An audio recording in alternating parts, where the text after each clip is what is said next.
놀때 홍대 참여연대 우리가 할 수 있는 것들 지금 뭐하네 놀때 홍대 참여연대 아직도 회원가입하지 않고 뭐하네 놀때 홍대 참여연대 우리가 할 수 있는 것들 지금 뭐하네 놀때 홍대 참여연대 아직도 회원가입하지 않고 뭐하네 바로 너 바로 너 바로 너 바로 너 당신이 우리의 든든한 배후 0% 0% 0% 0% 우리가 받는 정부 지원 0% 시위꾼 아냐 시민의 파수꾼 유엔이 인정하는 시민단체 파트너 행동하는 시민과 함께하는 권력 감시기구 참여연대 놀때 홍대 참여연대 우리가 할 수 있는 것들 지금 뭐하네 놀때 홍대 참여연대 아직도 회원가입하지 않고 뭐하네 놀때 홍대 참여연대 우리가 할 수 있는 것들 지금 뭐하네 놀때 홍대 참여연대 아직도 회원가입하지 않고 뭐하네. 안녕하세요. 참여연대 김승환 간사입니다. 정부 지원금 없이 회원의 회비로 운영되는 참여연대 함께 해주세요. 포털에서 참여연대를 검색해주세요. 전화번호 02-723-4251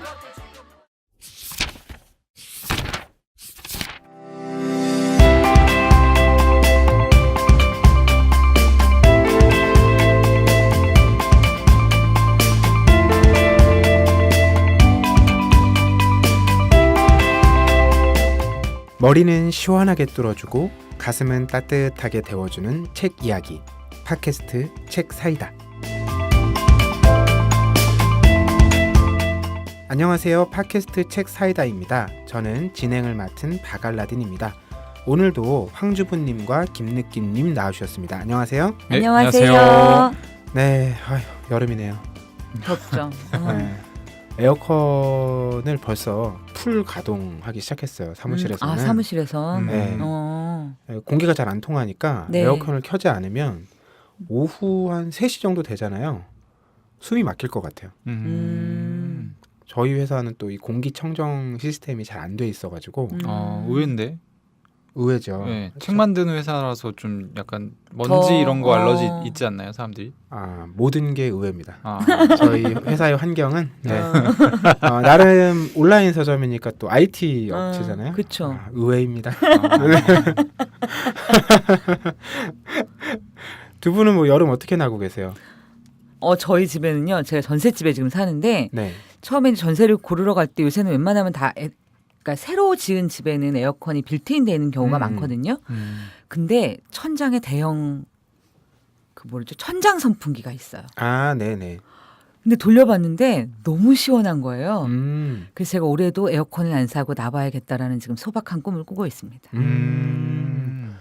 그게 그 도는 힘과 이 날개의 묵직함이 선풍기와는 정말 다르죠. 네, 다르고요. 근데 살짝 공포는 뭐냐면 제가 떨어지면 난 죽겠구나. 그렇죠. 네. 이런 느낌은 드는데 근데 보고 있으면 약간 신기하고 조금 되게 이상한 느낌이 들어요. 김느낌님은 아이와 함께 맞는 첫 여름 아닌가요? 그렇죠. 첫 여름은 아니고 이제 얘는 부지불식간에 여름을 작년에 났고 그렇구나. 예, 네. 3월생이기 때문에 네. 뭐 별로 힘들지 않게 얘는 여름을 났고요. 저희는 지금 여름 준비로 이제 에어컨 역시 해야 되는데 아기가 있다 보니까 이번에 이제 청소를 한번 했어요. 에어컨 산 지가 한 3년 정도 됐는데 근데 올해가 3년째인데 기사님을 불러가지고 청소를 했는데 이걸 뚜껑을 열었더니 이 에어컨 저희 집에 있는 에어컨 이제 스탠드형인데 네.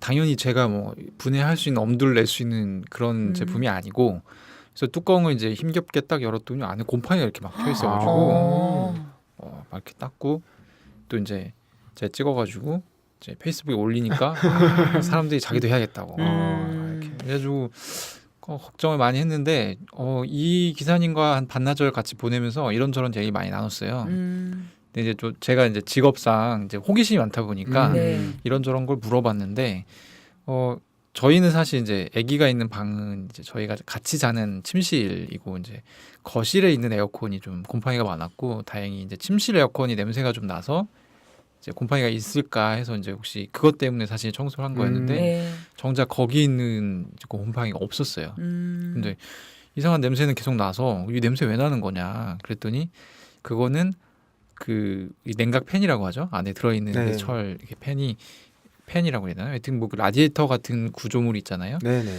그게 재질이 알루미늄이래요. 그렇죠. 근데 알루미늄 특유의 냄새래요. 그게. 근데 이제 에어컨이 돌아가기 시작하면 거기에 그 얇은 수분막이 입혀진대요.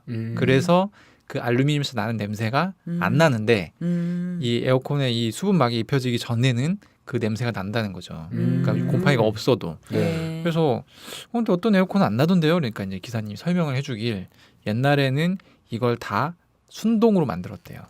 동. 동은 냄새가 안 난대. 아. 근데 이제 요즘에는 알루미늄 만든다는 거예요. 그래서 아니 이것 때문에 사람들이 냄새에 되게 민감한 사람들이 힘들어하는데 그러면 지금 순동으로 만든 제품 딱 내놓으면 불티나게 팔리겠는데요? 라고 얘기하니까 그 기사님 이제 제가 보기에는 저보다 어려 보이는데 굉장히 딱하다는 표정을 지으면서 제조사들이 단가가 안 맞기 때문에 그렇죠. 순동으로는 만들지 않습니다. 이렇게 설명해 주더라고요. 그래서 뭔가 또 인생의 한 단면을 배운 것 같은 느낌. 동이 또 무게도 네, 그렇죠. 알루미늄에 비해서는 훨씬 무거우니까 여러 가지 어려움이 있겠네요. 역시 무슨 일에든 네. 전문가가 있는 일은 다 이유가 있고 그렇죠. 그분들은 전문가가 맞습니다. 네, 네. 그렇죠. 저희 팟캐스트 청취 의견 하나 올라온 게 있어요. 유튜브에 올려주신 댓글인데 참 죄송해지네요. 이 정이주님께서 올려주신 의견인데요. 다른 책 팟캐스트가 책 외에 잡담이 심해 듣기 괴로운데 이 팟캐스트는 책 자체에 집중해서 너무 좋습니다. 오래오래 들을 수 있길 희망합니다. 네, 정희준님 말씀대로 저희 바로 책 얘기로 넘어가겠습니다. 네. 네.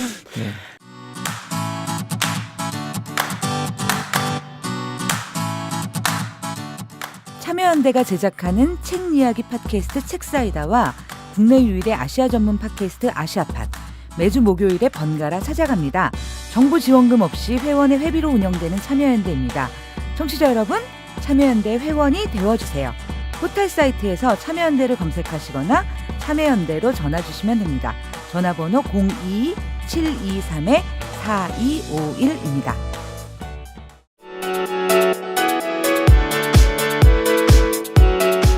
네, 저희 산책 판책 얘기죠. 오늘은 황주부님께서 산책 이야기 가져오셨어요. 어떤 네네. 책 사서 읽으셨어요? 제가 이번에 산 책은요. 포노 사피엔스. 아, 부제는 스마트폰이 낳은 신인류고요. 성균관대 기계공학과 최재분 교수님이 쓰신 책입니다. 이 제목만 보면 네. 번역서일 것 같은데 국내 저자의 책이라고 하니까 네네. 훨씬 사례나 상황들이 가까울 것 같아요. 물론 사회에는 글로벌 사례가 훨씬 더 그래요? 많긴 해요. 왜냐하면 일단 여기서 포노 사피엔스 네. 이게 무슨 뜻인지 아세요? 뭐 스마트폰 없이 살아갈 수 없게 된 오늘날의 그렇죠. 인류를 얘기하는 말이겠죠? 근데 저는 이 포노 사피엔스가 원래는 그 영국의 이코노미스트라는 경제지에서 처음으로 다뤄진 개념이에요. 그래서 사실 우리가 이제 인간을 부를 때 호모 사피엔스 그러면 한국말로 슬기 사람이잖아요. 그렇죠. 지혜로운 사람. 네. 근데 포노 사피엔스를 제가 읽고 빵 터졌어요. 저는. 뭐라고 번역을 해요? 뭐라고 번역하냐면 지혜로운 폰을 쓰는 인간이에요. 이 띄어쓰기 잘하셔야 돼요. 네네. 지혜로운 폰. 인간이 지혜로운 게 아니라 네. 지혜로운 폰을 쓰는 인간이라는 신인류라는 거죠. 그래서 제가 이걸 읽고 정말 이라고 이제 빵 터졌는데 여기서 우리가 사실 통계를 잘 모르잖아요. 근데 이 스마트폰이 탄생 10년 만에 32억 명의 인류가 쓰고 이건 지금 현재 인류의 40%인 거예요. 도대체 네. 어떤 도구, 어떤 기계가 10년 만에 이렇게 사람들의 손에 가서 와 닿고 뿐만 아니라 그냥 이게 없으면 이제는 우리가 생활을 못 하잖아요. 그렇죠. 우리의 외장 하드이자 우리의 다리이자 손이자 모든 것. 그래서 정말 이 포노사피엔스라는 게 처음에 또 말 만들기 좋아하는구나 이렇게 가볍게 들었다가 책을 읽으면 읽을수록 되게 뭐랄까 무서운 한편으로는 또 한편으로는 이 변화를 내가 이 변화 안에 살고는 있는데 이 변화의 내용을 한 번도 심각하게 해본 적이 없었구나. 그리고 이제 여기서는 굉장히 수많은 비즈니스가 나와요. 우리가 막 들어본 회사들 있잖아요. 뭐 우버, 에어비앤비, 그다음에 애플, 아마존 되게 유명한 글로벌 기업들의 사례가 나오는데 그것의 분석을 보면서 포노사피엔스라는 종 자체를 이해하지 않으면 나올 수 없는 비즈니스 모델인 거죠. 실제로 네. 저도 이제 온라인 서점에서 일을 네네네네. 하잖아요. 요즘에 그런 쇼핑몰, 음. 뭐 서점뿐만 아니라 네네.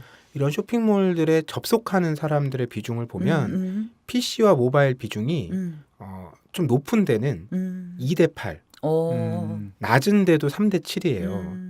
다만 이 매출 비중은 그것보단 조금 PC가 높다고 해요. 아무래도 네네. 이제 사무실에서 근무하고 이런 분들도 있고 PC에서는 좀 모아서 사는 경향이 있잖아요. 네네네. 근데 모바일에서는 그때그때 바로 접속해서 맞지. 구매를 하니까 그런 객단가는 조금 낮아서 그런 차이는 있지만 뭐 2대 8이라고 하면 사실 그냥 모바일 온리가 된 세상이라고 그렇죠. 봐도 무방하겠죠.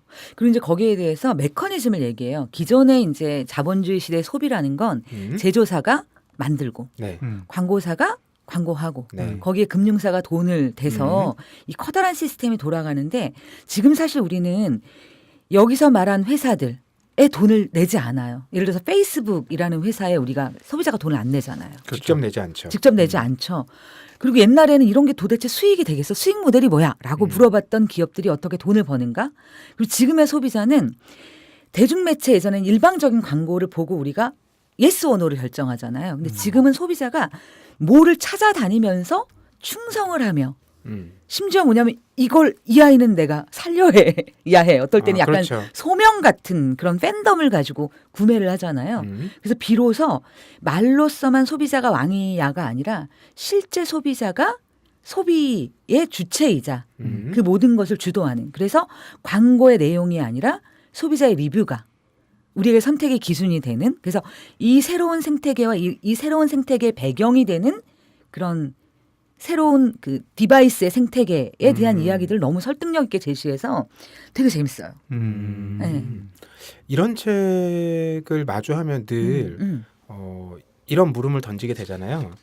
이 사람이 그래서 포노사피엔스 네네네. 혹은 포노사피엔스가 살고 있는 지금의 세계 네네.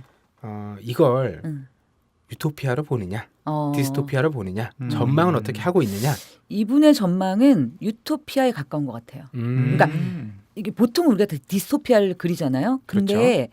핵심은 이거예요. 우리가 디스토피아를 그릴 때의 전제는 뭐냐면 인간보다 똑똑한 기계가 인간을 몰아내고 세상은 인간이 기계나 로봇에게 빼앗긴 디스토피아가 되고 인간은 잉여가 될 것이다. 네네. 이런 것이 보통 디스토피아라면 여기서는 결국 이 생태계를 바꾼 건 인간이라는 거죠.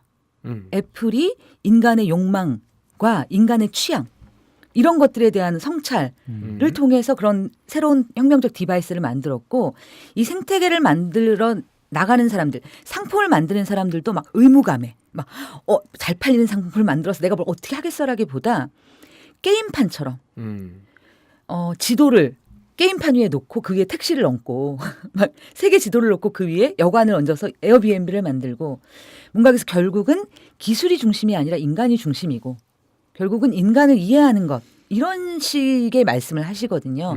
그래서 여기서는 미래가 꼭 유토피아다라기보다는 열쇠가 인간이다라는 결론에 가까운 것 같아요. 저는 약간 네. 이게 사실 제 요즘 화두 중에 하나예요. 그러니까 저는 디스토피아에 가깝다고 보는 편인데 네. 이유가 뭐냐면 뭐 그냥 쉽게 설명하면 어느 날 갑자기 내가 로또에 당첨돼서 한 30억 원 정도가 생겼다고 치죠. 그러면 제 일상에 많은 변화들이 일어나겠죠. 근데 일단 김느끼님은 로또를 안 하시는군요. 그렇지 않. 요즘에 1등 해봐야 10억 조금 넘는데. 아 그래요? 네. 근데 나도. 뭐 이렇게 이를테면 이를테면. 이를테면 그래서 로또도 요즘에 많이 안 하거든요. 이게 해봐야 이게 소액이라고 생각하는 거지. 10억 정도는 그죠. 그거 큰 돈인데 삶이 사실 조금 이제 편해지긴 하지만 역전에는 네, 많이 그죠. 부족하죠. 그러니까 이것도 저는 이것도 이제 같이 얘기를 한번 해보고 싶어요. 뭐냐면 이 단위가 커지고 우리가 이제 여러 가지를 되게 너무 쉽게 생각하게끔 지금 세상이 돌아가고 있다는 거죠. 그러니까 사실 나한테 10억 원 되게 큰 돈인데 그렇죠. 큰 돈이 아닌 것처럼 느껴지고 있는 세상을 살고 있다는 거예요. 그래서 왜 이런 게 어디서 오느냐. 네. 그러니까 가령 예전에는 제가 농사지어서 먹고 살고 막 네. 이랬던 때는 그러니까 모든 것의 척도가 나의 신체인데 그렇죠. 근데 이게 아니라 요즘에는 이제 나는 그러니까 일이 분업이 되고 그리고 내가 이제 더 농사 짓는 것보다 훨씬 부가가치를 크게 창출할 수 있는 작업들을 하면서 같이 살고 있고 네. 그러다 보니까 다 같이 좀 잘 살고 다 같이 뭘 어떻게 해야 되는지 모르겠는 상태를 살고 있다고 저는 생각해요. 오히려 현실 감각 없이. 그렇죠. 네, 이게 사실은 그래서 제가 이제 이 내용을 가지고 이제 가급적이면 책을 한 편 써보려고 하고 있는데 그래서 저는 이게 디스토피아라고 생각을 하고 저는 제 생각에는 이게 마치 이게 저는 이제 미디어 업을 하고 있으니까 예전에 되게 인상 깊게 봤었던 책 중에 미디어의 이해라는 책이 있는데 여기서 자동차를 사람의 발의 연장으로 네. 설명을 해요. 그러면 자동차가 사람 발이 연장이 되면 이게 로봇 같이 되는 거죠. 발바닥에 뭐 자동차가 이렇게 붙어 있다고 치죠. 그래서 사람이 원래는 하루에 뭐 많이 가봐야 100km 걸으면 퍼지는데 이 발 신종 이 세 세트를 끼웠기 때문에 뭐 400km도 가고 1000km도 가고 이렇게 할 수 있게 됐단 말이죠. 그러면 반드시 이 새로 끼운 신체와 실제 신체 사이에 부조화가 그 부조화가 생기고 그 중간에 이제 우리가 어떻게 해서든지 메워야 하는 공간이 발생한다는 네네. 거죠. 그러니까 이 공간에서 사람들이 정신적인 창란을 겪고 뭐 디스토피아를 말하자면 이제 디스토피아도 이런 공간에서 이제 잉태가 될 것이다라고 생각을 하는데 호모사피엔스 같은 경우는 너무 이거를 뭐라 그럴까? 그러니까 과거보다 편해진 세상 이런 쪽에 이제 초점을 약간 맞추고 있다는 느낌이 있어서 약간 그런 느낌이 그렇구나. 들었어요. 저는 좀 엉뚱한 생각을 했는데 이 포노사피엔스들이라고 한다면 네.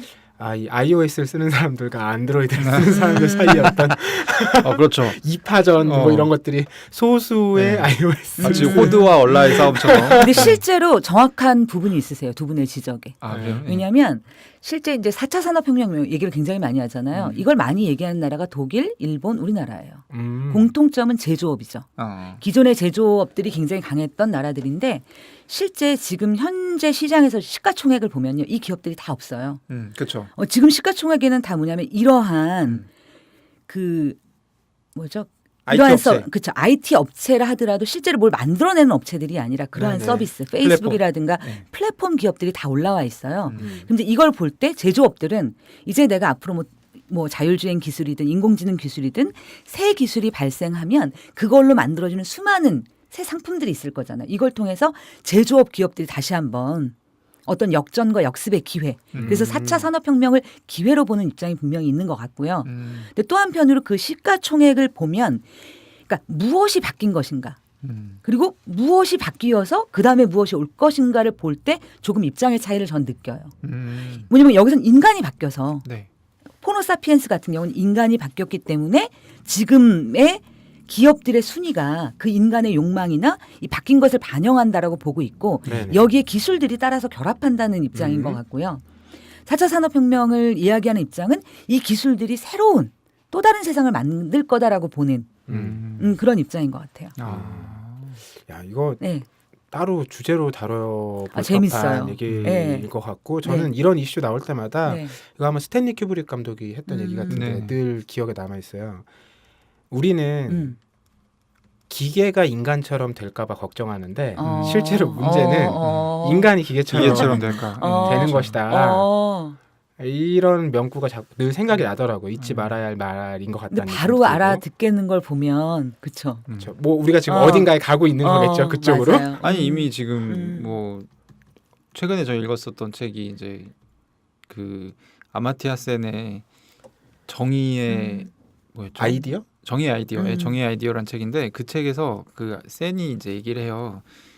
그러니까 사람들 머릿속에 다 들어가 있는 게 경제적인 어떤 효율성에 대한 그런 부분이라는 거예요. 세팅돼 있죠. 예. 머리에. 그게 마치 더 이상 이제 이견이 없을 것 같은 그런 일종의 알고리즘처럼. 네네. 예.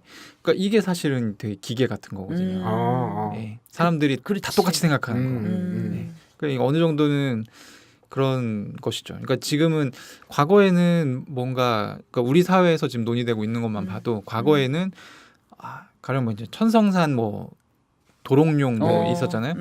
그러면은 그때도 사실은 야 무슨 저거 도룡뇽 때문에 지금 몇 조 원을 더 드려야 된다는가 공사비를 이렇게 얘기를 한 사람이 있었고, 근데 거기도 이제 또 목숨을 걸고 그 환경을 지켜낸 또 스님 같은 경우는 좀 반대 입장이었겠죠. 네. 근데 그때의 그 반대 진영과 찬성 진영의 비보다 저는 점점 이게 한쪽으로 급격하게 쏠리는 걸 느끼거든요. 지금 만약에 어떤 스님이 그런 얘기를 한다고 하면 그냥 미친 사람 취급을 받을 거예요. 그 일반 네네. 보통의 대중에게도. 음. 네.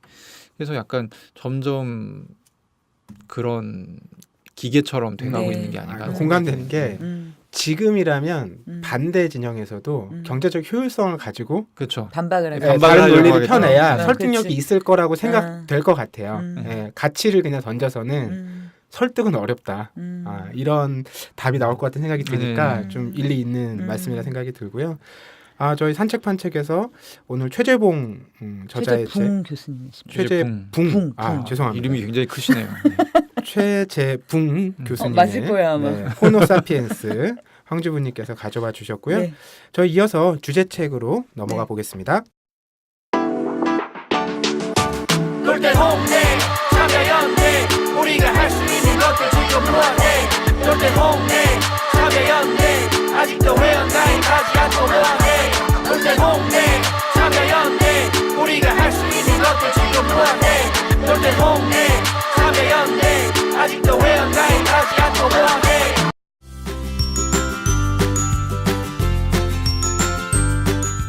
네, 한 가지 이슈에 대한 서로 다른 책을 가져와서 이야기 나누는 시간이죠. 주제책인데요. 오늘 주제는요.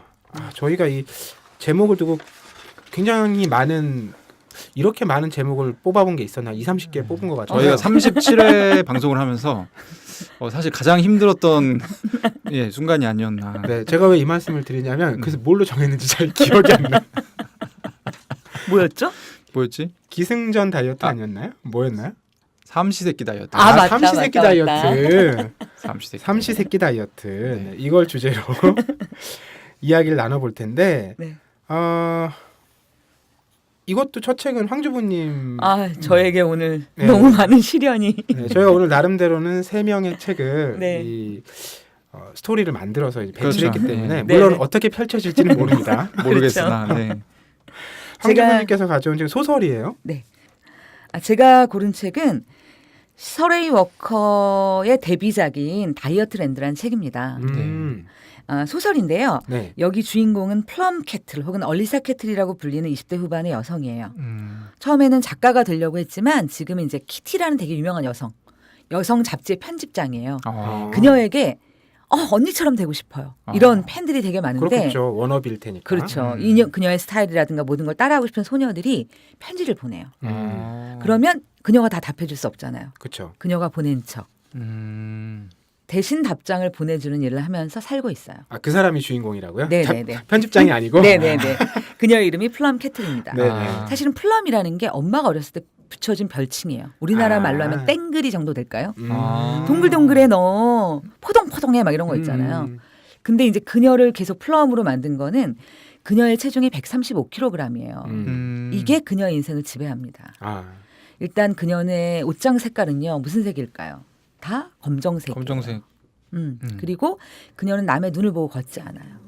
고개를 항상 숙이고 걷고요. 그리고 그녀가 지나가면 어린아이부터 특히 남자들이 막 조롱을 하죠. 야 뚱땡이 뭐 이렇게. 이건 우리나라 지하철에서도 몇 년 전까지 횡행했던 일이에요. 그래요? 네. 반바지 입고 뚱뚱한 친구가 지나가면 야 넌 그 무다리를 내놓고 다니고 싶냐? 저도 그 얘기를 들은 적이 있기 때문에 네, 제가 기억하는 말입니다. 진짜 야만의 나라네요. 근데 저도 우리나라가 야만의 나라고 생각했는데 이 소설에 나오는 야만은 제가 봤던 것을 초월해요. 너무나 야만적인. 그래서 여성들에게 가해지는 이 외모가 남들과 다른 건 아니죠. 각자의 외모를 가지고 있는데 그렇죠? 네. 사실은 그냥 135kg의 여자로 규정되는 그녀에게 쏟아 부어지는 폭력은 제가 보기만 해도 너무 불편해서 진짜 이게 너무 비극적이다라는 느낌이 들 정도로 되게 처절한데요. 그 얘기를 되게 유쾌하게 풀어갑니다. 그런 주인공이 있으면 네. 뭔가 어쨌든 각성을 하고 뭔가 이걸 바꿔내려고 하는 게 이야기의 중심인가요? 그녀는 그러고 싶어 해요. 그래서 어렸을 때부터 안 해본 다이어트가 없어요. 아 자기를 바꾸는 쪽으로 노력을 그렇죠. 처음 했군요.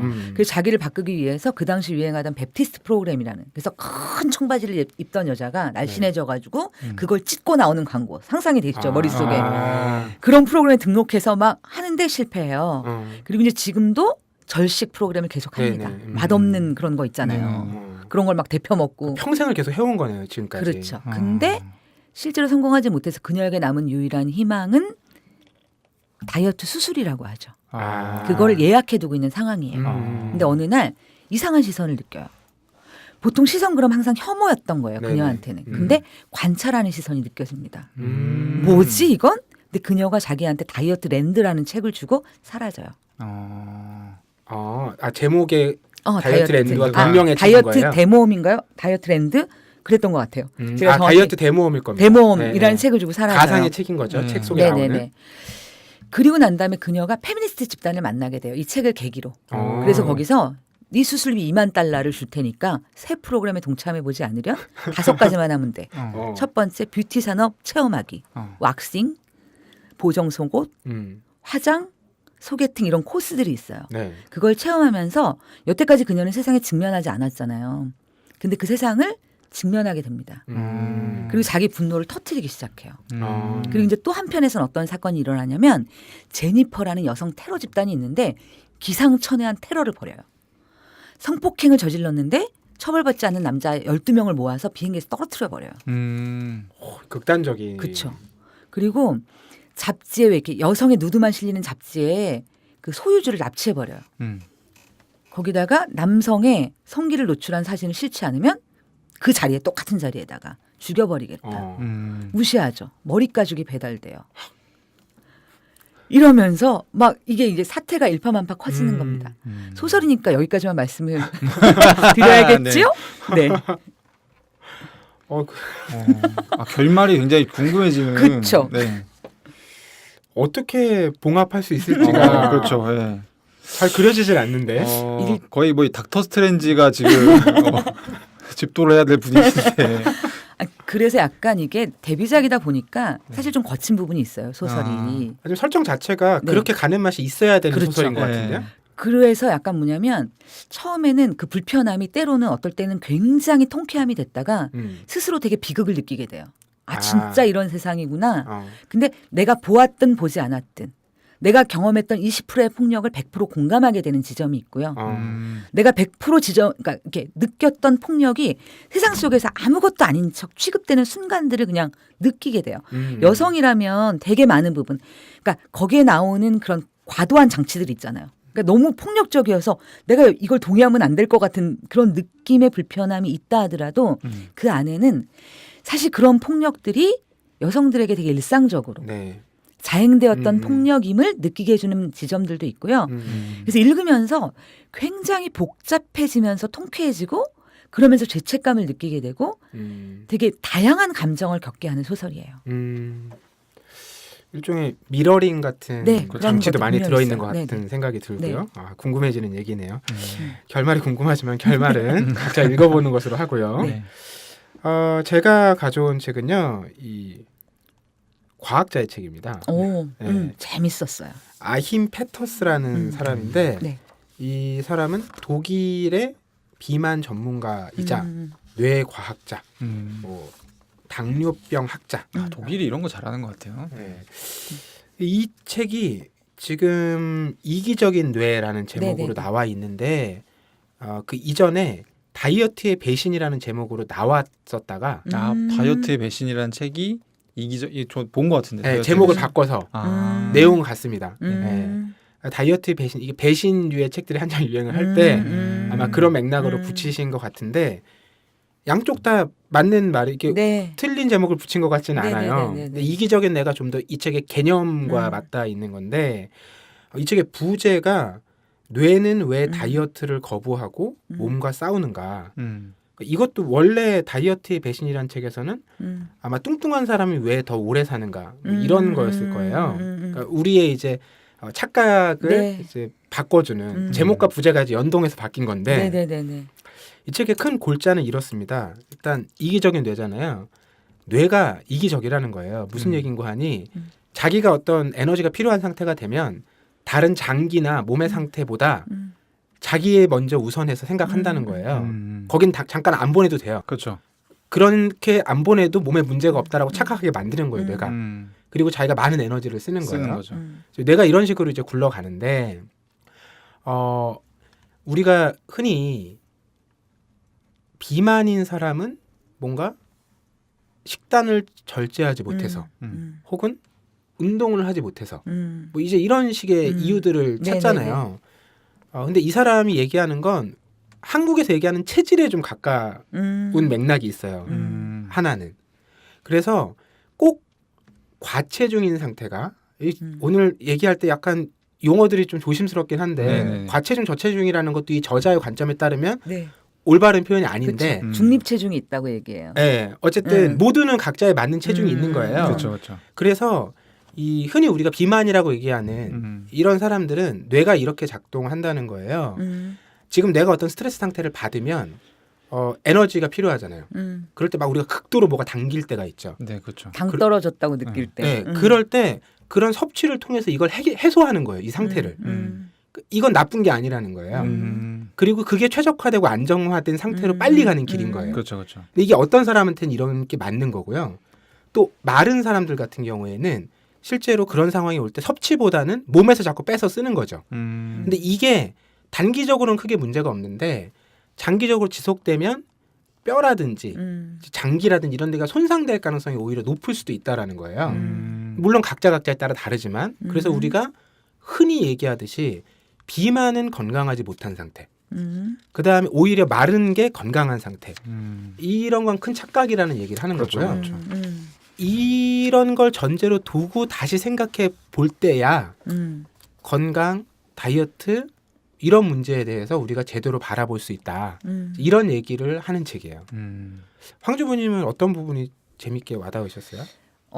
일단 전 당뇨병에 대한 게 되게 확 와닿았어요. 왜냐하면 제 주변에도 가족력이 제가 있기 때문에 그 얘기가 남의 얘기를 읽히는 게 아니라 나는 이게 보통 제 1형 당뇨가 이제 소아당뇨고 2형 당뇨가 이제 성인 당뇨거든요. 그렇죠. 근데 지금의 처방은 사실 1형과 2형이 똑같이 인슐린을 네. 처치하는 건데 그게 되게 어리석다고 얘기를 하는 거예요. 그래서 진짜? 그럼 평생 약을 먹은 우리 시어머니는 어떻게 하고 지금도 약을 드시고 계신 우리 아빠는 어떻게 하면 좋아? 그리고 내가 나중에 나이가 들어서 조금 더 나이가 들어서 이걸 걸리면 어떻게 하지? 그래서 사실은 되게 급하게 나의 필요로서 되게 읽혔고요. 그런 부분들이 정말 이렇게 확 와닿았어요. 그리고 그런 약물 처치가 실제로 그걸 이제 고도로 제한된 상황에서 정말 오히려 딱딱 인슐린을 주입했을 때 갑자기 죽는 사람들이 되게 많은 거예요. 실험에서. 그래서 막 그 실험을 중단하고 이런 걸 봤을 때 근데 이렇게 위험하고 환자에겐 너무나 위급한 일이 유야무야 되면서 실제로 우리에겐 알려져 있지 않아요. 저 깜짝 놀랐어요, 되게. 그래서 그런 부분이 되게 이렇게 확 와닿았고요. 또 한 부분은 이런 대목이 있어요. 그러니까 스트레스를 우리가 많이 얘기하잖아요. 만성 스트레스를 강도 높게 받는 사람은 우울해지거나 뚱뚱해진다. 이런 대목이 있는데 여기서 스트레스를 받을 때 왜냐하면 이렇게 살이 안 찌고 마르는 사람이 있어요. 그렇죠, 있죠. 그리고 이제 스트레스를 받을 때 막 먹어가지고 찌는 사람 있잖아요. 근데 스트레스를 받고 마르면 우리는이라고 하는 표현은 좀 그렇고 네. 부러워하잖아요. 그렇죠. 솔직히 그런 마음 있잖아요. 근데 그녀는 우울할 가능성이 크다는 거야. 그녀 혹은 그는. 그러니까 이게 똑같은 건데 우리 안에 우리도 모르게 야, 우린 똑같이 스트레스를 받는데 넌 복 받았고 난 저주 받았어. 이런 느낌으로 사실 삶에서 받아들여지잖아요. 그게 아니라 이것은 똑같은 위험이고 이 똑같은 위험에 같이 대처해야 되는 건데 하나는 예민하고 프로세스를 잘 구성하고 일을 잘하는 사람처럼 하나는 거기서 뭔가 문제를 회피하고 그 결과를 폭식하고 그래서 자기를 망치는 사람처럼 우리가 바라보게 된다는 거죠. 사회적 시선으로.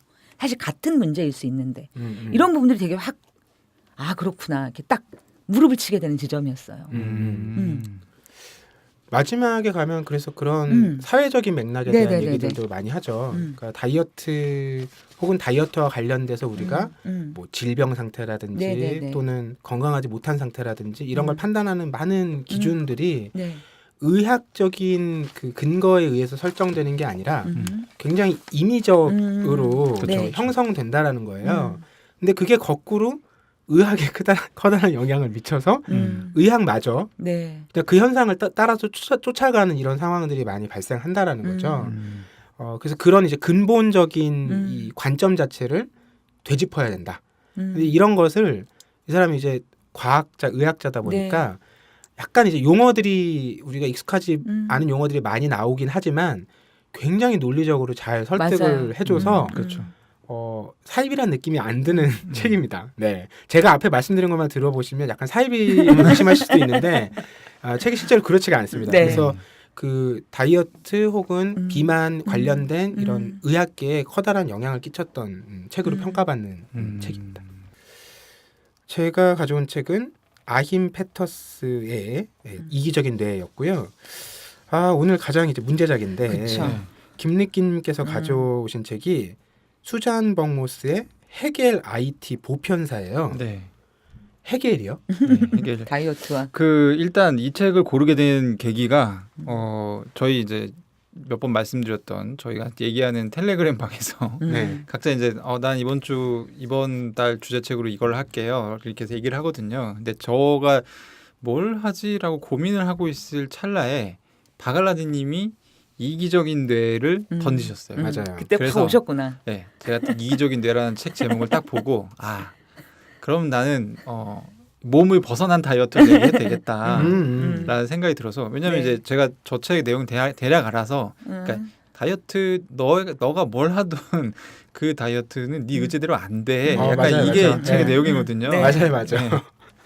그래서 이제 뭐 좀 적절한 기회인 것 같아서 제가 좋아하는 책을 이제 들고 나왔는데 먼저 좀 질문을 드리고 싶은 게 두 분은 다이어트가 한국말로 하면 무슨 말인지 아세요? 원래는 다이어트죠, 그냥 외래어잖아요. 외래어인데 그러니까 다이어트를 한국말로 옮기면 살 빼기? 살 빼기. 알라딘님은? 글쎄요, 크게 생각해 본 적이 없는데. 그러니까 이게 체중 감량이라고 생각을 하기가 쉬운데 그쵸. 네, 다이어트는 원래 이제 어원이 뭐 대부분 영어가 그렇지만 이제 그리스어예요. 네네네. 디아이타라는 그리스어인데 이 그 디아이타라는 말의 뜻은 정신적, 육체적 건강을 지키는 일을 말해요. 그러니까 건강을 지킨다는 거에는 체중 감량이라는 이미지보다는 그러니까 만약에 체중이 문제가 된다고 하면 찌울 수도 있는 거예요. 그리고 그쵸. 네. 너무 많으면 뺄 수도 있는 거고. 근데 이제 지금 너무 요즘 사람들은 다 그냥 이걸 체중 감량으로 받아들인다는 그렇죠. 거죠. 예. 그래서 정신적, 육체적 건강을 지키는 일을 이제 수행할 때 중요한 게 균형과 조화를 찾는 일이에요. 그래서 이제 오늘 제가 소개드릴 헤겔 IT 보편사라는 좀 특이한 이 제목의 책은 일종의 역사서인데 굉장히 잘 쓴 역사서예요. 역사서라고 하시면 안 되죠. 역사 철학 책이잖아요. 그렇죠. 역사 철학. 네, 근데 역사서라고 해도 돼요. 왜냐하면 그냥 뭐 철학 안 좋아하시는 분도 그냥 얘기 딱 읽어봐도 그냥 약간 되게 못 알아듣지만 되게 재밌는데 약간 이런 느낌으로 이렇게 갈 수 있는 책이어서 이게 어떤 내용이냐면 먼저 이제 설명을 좀 드릴게 그 IT 혁명이라는 네네. 사건이 이제 사실 1800년대인가요? 1900년대인가요? 1800년대 초반에 일어납니다. 세계 최초의 혁명이죠. 네. 민중혁명이죠. 민중혁명인데 어떤 내용인고 하니 IT라는 곳에서 그 원래 유럽에서 먹는 설탕을 거기서 다 댔어요. 근데 이제 거기는 원래 흑인들이 살고 있었고 이제 백인들이 점령을 해보니 이 설탕 좋겠는데 그래서 설탕 막 해가지고 이제 거기 있는 흑인들을 노예로 삼아서 막 생산을 해가지고 설탕을 막 해서 이제 설탕 막 먹은 거예요. 그런데 이제 여기 있던 흑인들이 도저히 못 살겠다.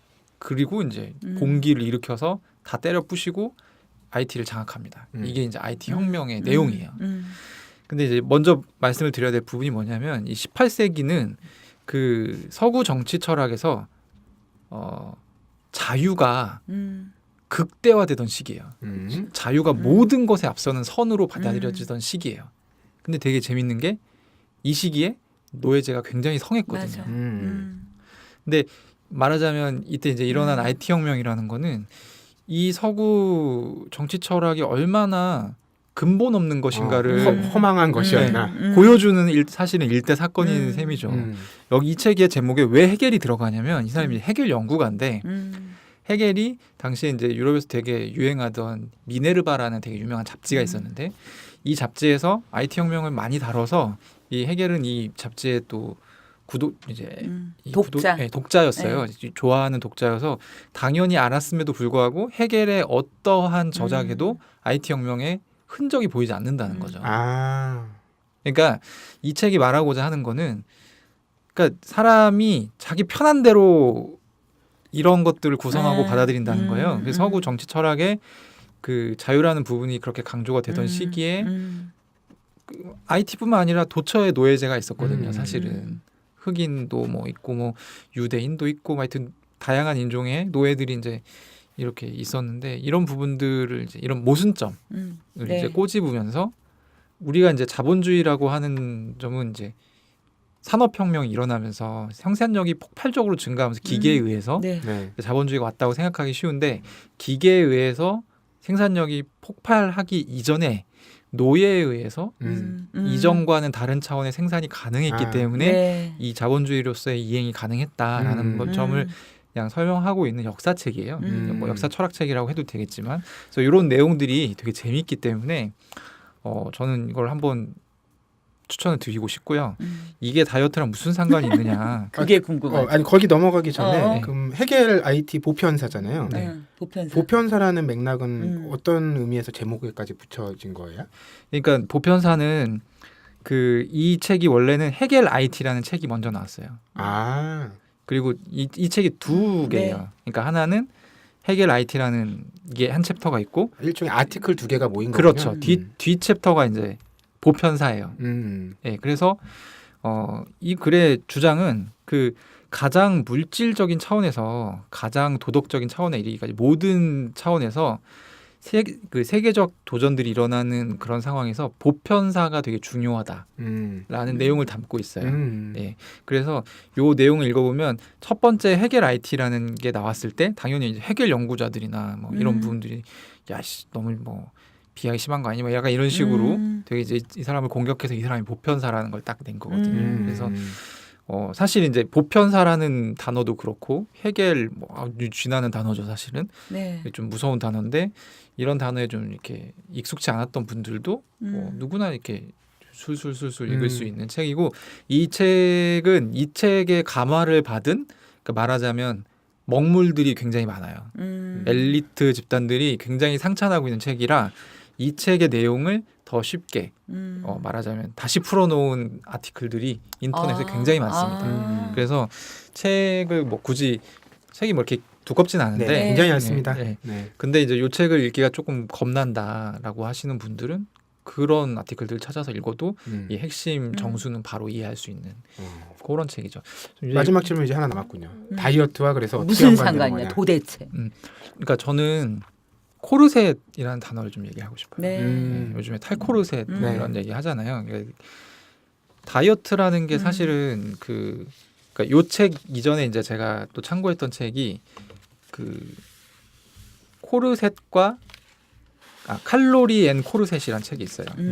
이건 한 2012년 정도에 나왔던 책인데, 그러니까 이 우리의 역사 속에서 칼로리와 코르셋이 어떻게 이제 발현되었는가를 보여주는 책인데 처음에는 그러니까 이 비만을 죄악시하는 그런 어떤 풍토가 이제 되게 뿌리 깊어요. 사실 그리스 시대부터 뭐 기독교 뭐 이런 타고 계속 이제 진행이 돼 왔던 거고 이런 사회 분위기 속에서 이제 비만을 죄악시하니까 사람들이 이제 뭐 이렇게 코르셋을 해가지고 허리를 뭐 이렇게 졸라매고 그래서 뭐 이런저런 재미있는 에피소드들이 나오는데 가령 뭐 오스트리아 황제인 프란츠 요세프 1세의 왕비가 매일 허리 치수를 쟀대요.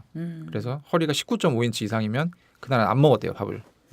그래서 이 사람이 어떻게 됐냐면 그 맨날 설사약을 먹고 운동하는 바람에 사람이 빈혈하고 신경과민에 막 시달려가지고 막 승질망대고 이랬다. 뭐 이런 얘기도 있고 그리고 이제 재밌는 얘기가 1차 세계대전 그 당시에 남자들이 소년들이 유럽에서 징집이 됐잖아요. 그래서 소년들이 되게 희귀해진 거예요. 그러니까 소년들의 몸매를 여자들이 따라하기 시작한 거예요.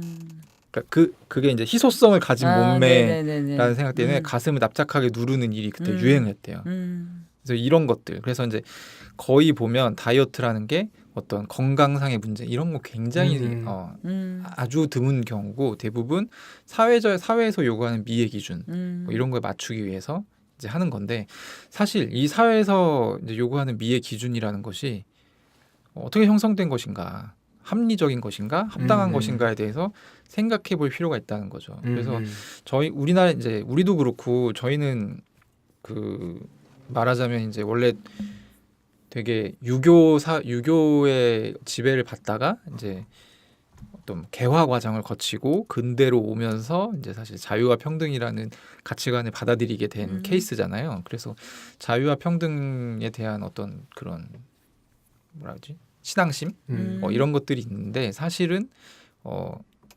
되게 족보 없는 거라는 거예요. 그러니까 생각해 볼 수 있는 부분이라는 거. 네. 그리고 그러니까 이런 거 하면 안 되겠죠. 그러니까 내가 균형과 어떤 그런 거를 가지고 있는 사람이라고 하면 저는 그러니까 이 책을 읽으면서 좀 제 나름대로 정리를 했던 부분이 뭐냐면 내가 자유를 말하면서 다른 사람의 자유를 침해하는 그런 사람이 되면 안 되겠다.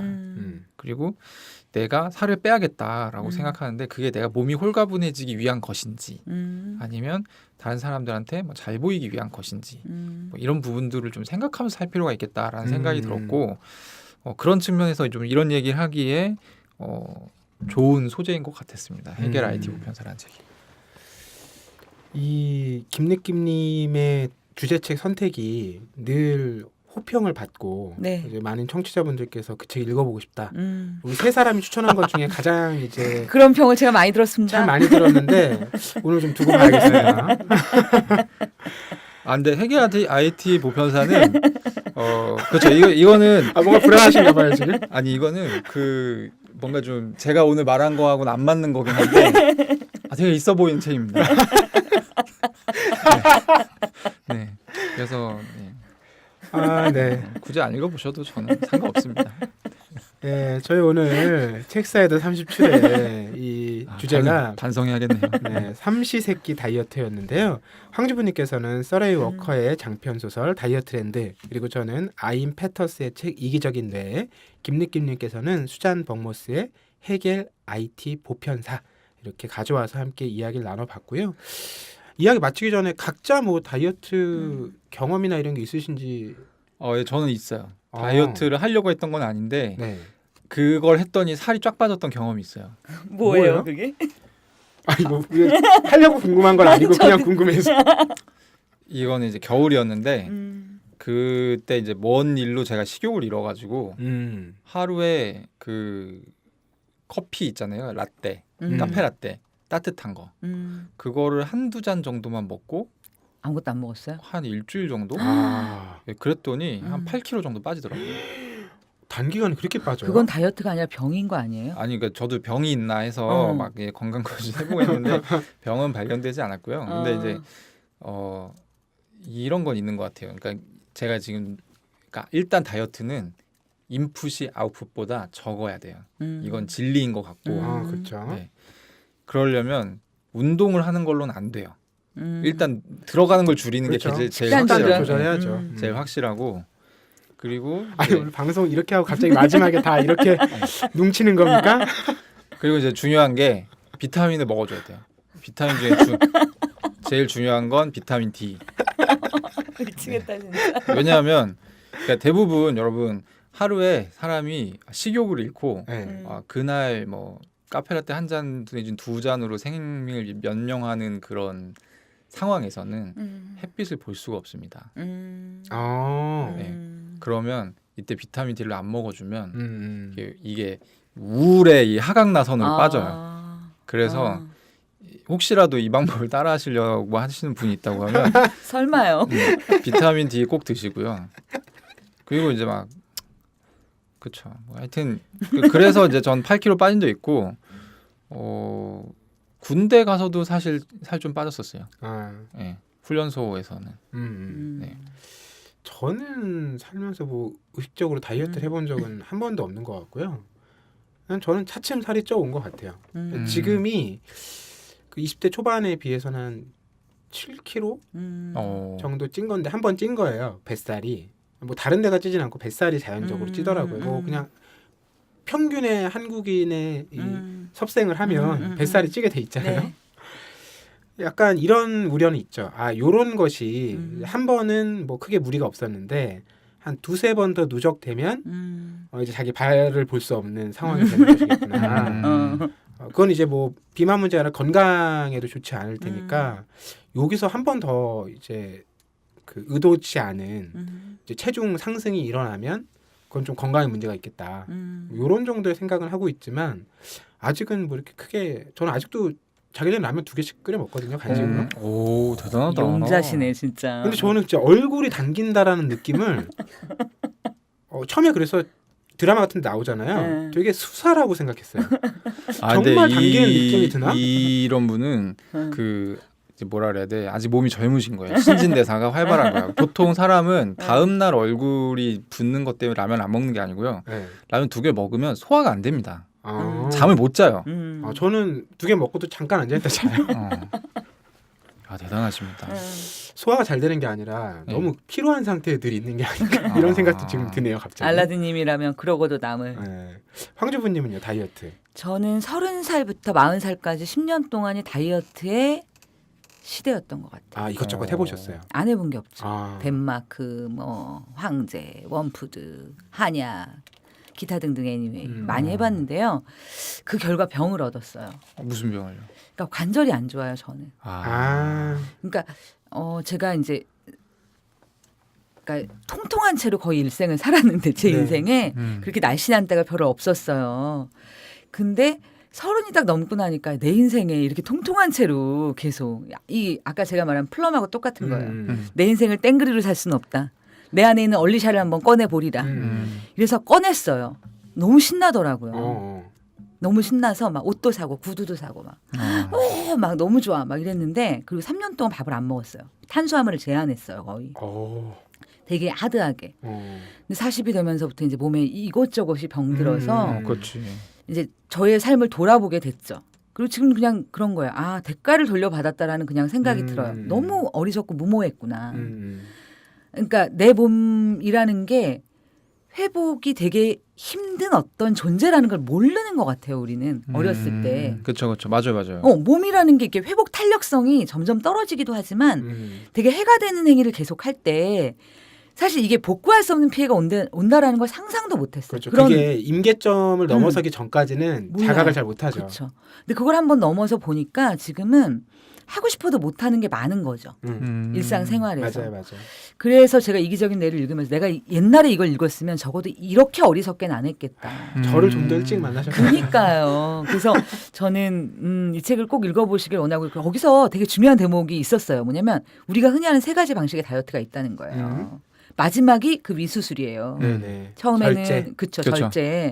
근데 결론적으로 우리의 뇌는 그것을 다 용서하지 않는다는 거예요. 그렇죠. 심플하게. 우리의 뇌는 그럴 리가 왜 없다. 우리가 폭식을 하고 가식을 하고 막 목구멍이 토할 것 같으면서도 밥을 먹겠어요. 그러니까 그런 부질없는 짓을 뭐 약을 먹고 뭐를 하고 이런 뭐 절식을 했다 다시 먹고 이런 것들보다 여기서 말하는 건 근본적인 행동과 심리 치료를 얘기를 해요. 근데 저는 그게 행동과 심리 치료라는 게 말이 거창해서 그렇지 내 삶을 가꾸는 거예요. 내 삶을 내가 너무 과도한 스트레스에 억압돼서 항상 긴장된 채로 살아가고 있다면 내가 몸이 뚱뚱하든 말랐든 간에 나는 병들 가능성이 높은 거죠. 그렇죠. 나의 마음 또한 마찬가지예요. 그래서 이게 되게 평범한 얘기를 하는 것 같지만 되게 중요한 이야기를 하고 있고 지금의 그래서 병을 얻은 저에게는 옛날에 만났더라면이라는 후회와 지금도 사실은 인간은 금방 까먹어요. 조금만 몸이 좋아지면 그래도 여기서 한 맞아요. 3kg만 맞아. 막 이런 거 아니 그렇잖아요. 좀 부은 것 같아 막 이러면서 뭔가 생각이 날 때 근본으로 돌아가서 사실 이제 그러면서 되게 제 삶은 더 행복해졌거든요. 사실은. 왜냐하면 예전엔 돌보지 않으니까 밤에 술 먹고 뭐 이렇게 막 아무 때나 뭐 먹고 이랬는데 지금 어쨌든 걸어 다니고 아침, 점심, 저녁을 좀 제때 먹어주고 아프기 때문에 사람들이 그래서 굉장히 아프고 난 다음에 건강해지시는 분들 되게 많아요. 맞아요. 그래서 50대에 막 거의 날아다니시면서 그런 분들 되게 많거든요. 근데 그분들에게서 또 배워야 될 게 있는 거예요. 너무 건강에만 몰입할 필요는 없지만 여태까지 너무나 막 쓰고 돌보지 않고 그러니까 시선에만 노출됐지 스스로 사랑하자는 자기 몸에 대한 음. 위로와 아낌과 사랑을 좀 부어주면 또 몸도 슬슬 자기 길을 찾더라고요. 야, 거의 간증 수준에 오늘 지금 쉬지 않고 그러게요.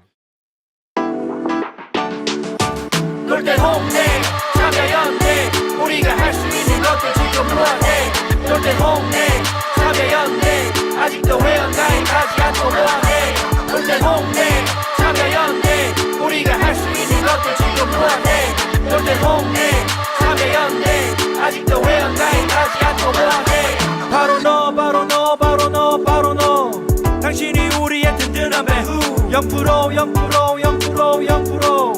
우리가 받는 정치원 0% 시위꾼 아냐 시민의 파수꾼 유엔이 인정하는 시민단체 파트너 행동하는 시민과 함께하는 권력 감시기구 참여연대 놀때 홍대 참여연대 우리가 할 수 있는 것들 지금 뭐해 놀때 홍대 참여연대 아직도 회원가입하지 않고 뭐해 놀때 홍대 참여연대 우리가 할 수 있는 것들 지금 뭐해 놀때 홍대 참여연대 아직도 회원가입하지 않고 뭐해 아니 제가 저기에 한 마디만 더 붙이면 어. 제가 요즘 느끼는 건데 정말 저 황주부님 말씀에 동감하고 요즘 느끼는 게 뭐냐면 의사들이 병원에 가면 제 나이 정도 되잖아요. 거의 이제 제가 좀 있으면 40인데 40 정도 되면 고치려고 하지 않습니다. 어디가 아파요 그러면 뭐라고 얘기하냐면 그때 정도 되면 다 그렇게 아프기 시작하죠. 이렇게 얘기를 해요. 얼싸. 고쳐주지 않아 이거를. 뭐 발목이 뻣뻣해요. 그러면 많이 굳었네요. 어떻게 해야 되나요? 스트레칭을 하세요. 뭐 이렇게 얘기를 하거든요. 그러니까 이 정말 그 얘기 맞는 것 같아요. 그 몸이 자기가 좋으니까 조금이라도 좋으니까 다이어트를 해봐야지 뭐 이런 생각이 드는데 사실 잘 견뎌보고 결정하셔야 된다. 좋습니다. 저희 책사이다 37회 오늘 삼시세끼 다이어트로 이야기 나눠봤는데요. 함께해주신 청취자 여러분 감사드리고요. 저희 뭐 팟빵이든 유튜브든 뭐 SNS든 어느 곳에든지 의견 남겨주시면 저희가 잘 찾아보고 또 방송에도 반영을 하고요. 종종 추첨을 통해서 선물도 보내드리고 있으니까요. 참고해 주시기 바랍니다. 오늘도 김느낌님, 황주부님 고맙습니다. 네, 감사합니다.